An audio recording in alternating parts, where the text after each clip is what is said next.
Hello and welcome to another episode of Kia Electric News. In case you missed it this week, I did a video on voice control of the windows on the new facelifted Kia EV6. This also seems to work on the Kia EV3 GT Line S trim. Someone asked in the comments, is voice control a gimmick? What's the point? Well, no, it's not a gimmick. It stops distracted driving and also helps out people with disabilities. So it's a good feature. The other video is for the Kia EV3, which is my number one tip. This tells you how to reset your infotainment screen if the screen is frozen or Kia Connect has stopped working. I'll start the week with the Kia EV3. Many have commented on why there is a gap between the back seat and the parcel shelf. I've speculated that it's because the reclining back seat was removed from the EU spec and they mistakenly designed the side plastics with a hole in the wrong place. I can copy the look of an EV3 in my EV6 by putting the cargo cover in the second hole position, like in this image above. Someone in the comments, TomAcer2208, gave me a heads up that there is an official Kia part number to cover this gap up. The description for the Kia EV3 gap filler is luggage cover extension. It has a Kia part number of EV182ADE00. I've asked my dealer about price and availability for this. Following on from last week's Kia EV3 ICCU news, I've done further research to see how many failures I can find. I can only find 4 examples in all of the whole population of all the EV3s out there. So this shows that it's currently not a problem, but I will continue to monitor the situation. On the question of vehicle to load on the lower trims of the EV3 in the UK, I've found a few forum posts that say that plugging in a Kia vehicle to load adapter into the charge port does nothing. This seems to confirm what I suspected. Kia has the feature locked down. I also got nothing when I plugged my adapter into the GT line. That's not the GT line S, but the GT line I test drove in November. This is different from the situation of the EV6 where all trims had it enabled on the charge port. Also, if you can't see the vehicle to load settings in the EV menu, then don't waste money on a vehicle to load adapter. I'm hopeful that this will be a future upgrade feature that you can purchase on the Kia Connect store via an over-the-air update, so let's wait and see what happens. In the US, the Kia EV9 blank driver's display recall SC326 has been revised yet again to emphasise that both software updates must be applied to all vehicles and that they must be done in the correct order, otherwise the update will not fix the problem. Thanks to Alan SH42 on Kia EV forums for the update. A link to the updated recall TSB can be found above. In the US, in preparation for the Hyundai Group cars to gain access to the Tesla charging network, Hyundai has released this charging guide for Tesla chargers and also explains how to sign up to the Tesla app.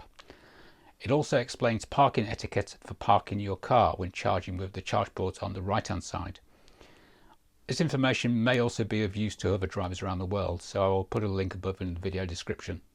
In the UK this week, Hyundai has finally released prices and specs for the Inster Cross.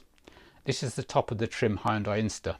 As of yet, there is no official press release, but the Inster Cross trim is available to configure on the Hyundai UK configurator.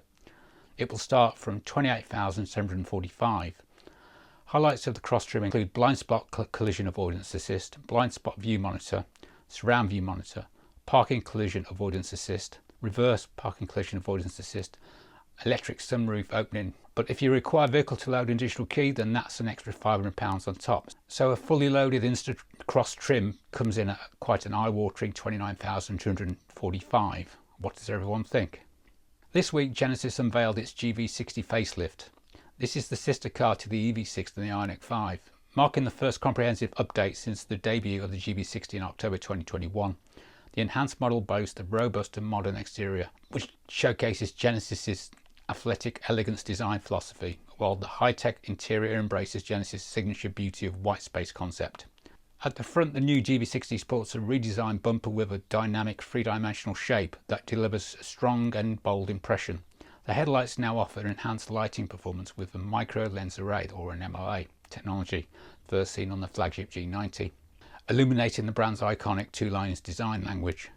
GV60 now features 21-inch wheels with a sporty 5-spoke design which harmonises with the car's sleek coupe-style silhouette, complemented by wheel arches and bumper accents in body colour. The new exterior design enhancements provide a contemporary and rugged appearance, underscored by the GV60's wide and low stance. The interior retains the popular elements of the previous model, such as the crystal sphere rotating gear selector, while incorporating high-tech features that seamlessly blend with the beauty of white space design concept and create a luxurious ambience. The redesigned GV60 now features a 27-inch connected car integrated cockpit, or CCIC, infotainment system, linking the driver information, audio, visual and navigation displays on a single screen. This new integrated design creates an even greater sense of space within the front cockpit of the GV60. A new three-spoked steering wheel design also adds a sporty touch, while enhancing usability. Further details on the redesigned GV60 specifications will be announced in the first quarter of 2025. Sales will begin first in Korea. Information on European availability will be announced in due course. Korean Carblog reports that the forthcoming Hyundai Staria EV van has been spotted undisguised for the first time. Hopefully we will find out some specs and news on when we will see it in Europe. Following that, KCB also spotted the Staria EV on a car transporter. You will notice the very short overhang on the chassis over the rear wheels. This helps to increase cabin space. Korean Economic Daily reports that Hyundai Motor is the first auto brand available for purchase on Amazon Autos. Hyundai Motor America said on Wednesday it is now selling cars directly on Amazon, including popular electric vehicles such as the 2025 model of the Ioniq5, the Ioniq6 sedan and the soon-to-be launched Ioniq 9. Hyundai Motor is the first and only car brand to enable direct vehicle purchases through Amazon Autos. This allows US customers to browse, order and finance new Hyundai cars online. Hyundai said the program features transparent haggle-free pricing, seamless vehicle trade-ins and familiar Amazon shopping features.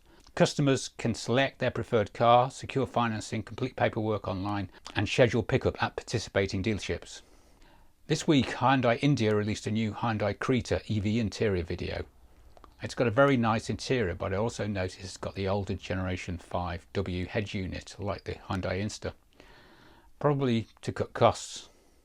Korea Herald reports that Hyundai Motor Group on Thursday announced its largest ever annual investment of $16.65 billion in Korea to secure and advance key technologies whilst increasing its production capacity for electric vehicles. According to Hyundai Motor, 11.5 trillion won will be invested in research and development. 12 trillion won will go to expanding infrastructure and 800 billion won has been set aside for strengthening future business competitiveness. In the R&D sector, Hyundai Motor plans to utilise the investment for bolstering product competitiveness while developing automation, software-defined vehicles or SDV and hydrogen-related products. The automaker will focus on developing hybrid vehicles with excellent fuel efficiency and extended range electrified vehicles or EREVs to flexibly deal with fluctuating EV demand. The R&D investment will also be allocated to the EV transition of the conglomerate's two brands, Hyundai and Kia. Hyundai Motor Company aims to establish a full lineup of 21 EVs by 2030, as we mentioned before, ranging from more affordable models to luxury high-performance vehicles. Kia is expected to roll out a total of 15 EVs by 2027. Worldwide, Hyundai and Kia currently offer 9 and 7 EV models respectively. In terms of SDV, the automaker looks to complete the development of what it calls a pace car equipped with high-performance electric and electronic architecture by 2026 by integrating software into the vehicle and applying the technology in mass production. Hyundai Motor plans to complete the construction of the Kia Hwaseong Evo plant, the brand's first factory dedicated to purpose-built vehicles or PBVs in Cheongji province in the second half of the year. The automaker is also on pace to begin operation of its EV dedicated plant in Ulsan in the first half of 2026. On Friday, Hyundai N line revealed the Ioniq5N DK Edition. It was developed in partnership with Japanese racer Keiichi Tsukiya, who says this Ioniq5N is an exceptionally well-built vehicle and with each drive it offered a new sense of wonder and excitement. It's truly at the forefront of high-performance EVs. And then a question sparked my curiosity. What would it be like to customise the ultimate high-performance EV to match my driving energy? To find out, I partnered with Hyundai N for testing and development. We experimented with a range of suspensions, but none could surpass the performance of the original electronic controlled suspension. Nothing beats the original. To maximise the benefits of the electronically controlled dampers, we set up the car with lowering springs. By working with Hyundai N's engineers, we discovered the optimal combination. The ideal balance of roll and yaw controlled and stable roll motion, cornering with finely controllable weight transfer. The movement is consistent and we achieved firm and consistent traction. I wanted to create something special by upgrading several parts. Brake calipers were precisely crafted using high-strength duralumin through a unique design process. By integrating additional pistons and expanded braking surface and heat-resistant high-performance brake pads, we secured reliable braking performance even in the most demanding environments. The braking performance lasts longer, letting you push braking points further, and ensures precise brake feel and control. Upgraded rear brake pads provide consistent pitch stability. DK Edition, when Hyundai N performance meets DK style. There's no details of pricing or availability on that version of it. At CES on Friday, Hyundai Motor Group announced a new partnership with Nvidia to accelerate development of AI solutions for future mobility. As part of the agreement, Hyundai Motor Group will harness Nvidia accelerated computing and AI enterprise software to help manage the massive amounts of data required to safely develop and train its AI models for various applications. The group will also utilize the Nvidia Omniverse platform to develop physical AI and digital twin applications to stimulate its factories, helping improve manufacturing efficiencies and quality and streamline costs. In addition, the group will use the Nvidia Isaac robot development platform to develop and safely deploy AI robots.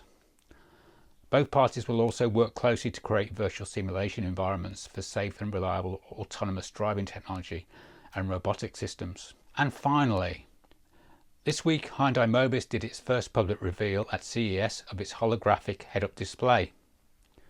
Hyundai Mobis unveiled its holographic windshield display technology, which transforms the vehicle's front windshield into a transparent display.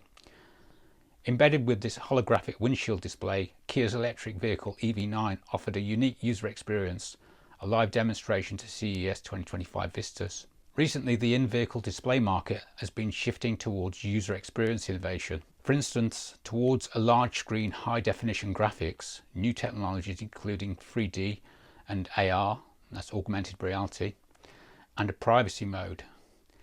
Even the design is being uniquely modified to add a special interior feel to the vehicle. Global automakers are increasingly adopting advanced displays with various features to establish a distinctive brand image. The key feature of Hyundai Mobis' new holographic windshield display technology is that it transforms the vehicle's front window into a transparent screen without additional devices. That means there will not be any display devices placed in the driver's and passenger's seats, but instead all kinds of content including driving information, navigation and music playlists will be vividly displayed at the bottom of the front windshield. From the outside it looks like a transparent glass window, but it presents a clear display for the driver and passengers even in bright outdoor environments through high brightness and colour reproduction. The holographic windshield display technology projects images and videos anywhere on the vehicle's front windshield as needed, and that's possible owing to a special film that uses an optical component called HOE, or holographic optical element. Unlike a conventional screen, this film uses the principle of diffraction of light, the bending of light from its original path to reach its destination, to efficiently deliver images and videos projected from the projector to the eye position of persons in the driver's and passenger seat. It also offers a privacy display mode that prevents a person in the driver's seat from seeing the screen before another person in the passenger seat. Depending on where the film is placed, for example, the top, bottom or side of the windshield, this holographic display can be implemented anywhere. Suppose that a user places the film on the side of the windshield. In that case, it can work like a smartphone's curved edge screen. It is said that the holographic windshield display is the only technology among all in-vehicle display technologies to transform the entire front window into a display as needed. Hyundai Mobis is teaming up with the German optical company Zeiss for the development of this advanced and not yet mass-produced display technology. Both companies intend to complete the pre-development by the first half of next year, with the goal of launching the product for mass production as early as 2027. Anyway, God help you if that windscreen breaks. It's going to be blooming dear, isn't it? That's all for this week. Links to all the stories can be found in the show notes in the video description. A big welcome to new channel members Andrew Bond and Colin Mills. Thanks for all the comments, likes and subscribes, and as always, a big shout out to all my channel members for your invaluable support. Thanks for watching.